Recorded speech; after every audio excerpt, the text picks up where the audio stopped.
Assalamualaikum warahmatullahi wabarakatuh. Halo semuanya, perkenalkan nama aku Elivia Pasma Putri, mahasiswi Universitas Sriwijaya angkatan 2023 dengan NIM 07011182328112. Pada kesempatan kali ini, Elivia akan melakukan review pembelajaran tentang keuangan publik di bawah naungan Ibu Alvina Septiani SAP MSI. Pada kesempatan kali ini ada 3 pokok pembahasan yang akan Elivia review. Yang pertama yaitu pengertian keuangan publik atau keuangan negara, yang kedua ruang lingkup keuangan publik, yang ketiga perbedaan pengelolaan keuangan sektor publik dan sektor swasta. Baiklah, tanpa berlama-lama, mari kita mulai. Materi yang pertama yaitu tentang pengertian keuangan publik. Pasti teman-teman berpikir kalau keuangan publik itu merupakan suatu harta atau kekayaan yang dimiliki oleh negara dan dimanfaatkan untuk kepentingan publik. Itulah singkatnya tentang pengertian keuangan publik. Keuangan publik atau juga yang disebut dengan keuangan negara berdasarkan Undang-Undang Nomor 7 Tahun 2003. Di sini dikatakan bahwasanya keuangan negara atau keuangan publik merupakan segala hak dan kewajiban pemerintah yang berkaitan dengan uang.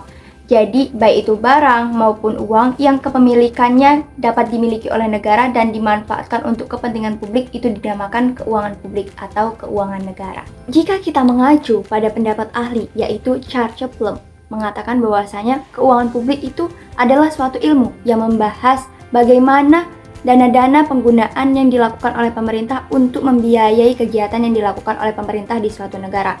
Sejalan dengan hal tersebut, menurut buku The Public Finance dan Public Policy, dan ini juga dikutip oleh Profesor Galber tahun 2018, yang membahas bahwasanya keuangan negara itu merupakan the study of the role of the government in economy.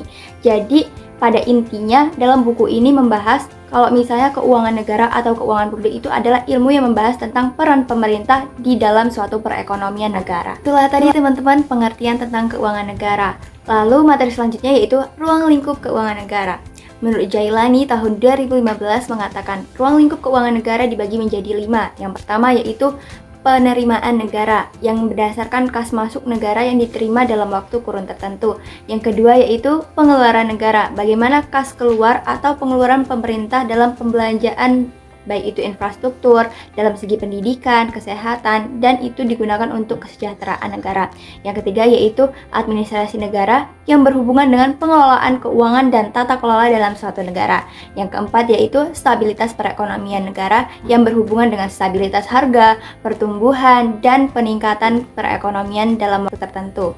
Nah, yang terakhir yaitu pengaruh anggaran pendapatan belanja terhadap perekonomian. Ini mencakup bagaimana pengaruh atau seberapa efektifnya APBN yang dilakukan negara itu terhadap pertumbuhan ekonomi dan meningkatkan kesejahteraan masyarakat di suatu negara. Nah, untuk materi yang terakhir yaitu perbedaan pengelolaan keuangan sektor publik dan sektor swasta.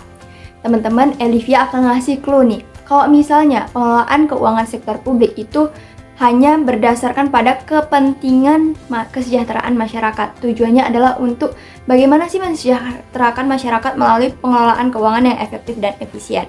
Sedangkan kalau sektor swasta itu tujuan pengelolaannya itu adalah untuk mendapatkan income atau keuntungan dari pengelolaan keuangan itu sendiri.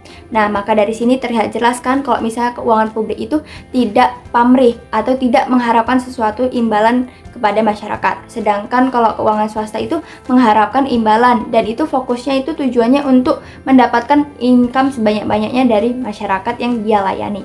Berakhir sudah pada sesi pertama kali ini yang kita udah tahu nih pengertian keuangan publik, ruang lingkup keuangan publik, dan perbedaan pengelolaan keuangan sektor publik dan sektor swasta. Mungkin itu saja yang dapat Elivia sampaikan pada kesempatan kali ini. Elivia akhiri. Wassalamualaikum warahmatullahi wabarakatuh. Sampai jumpa.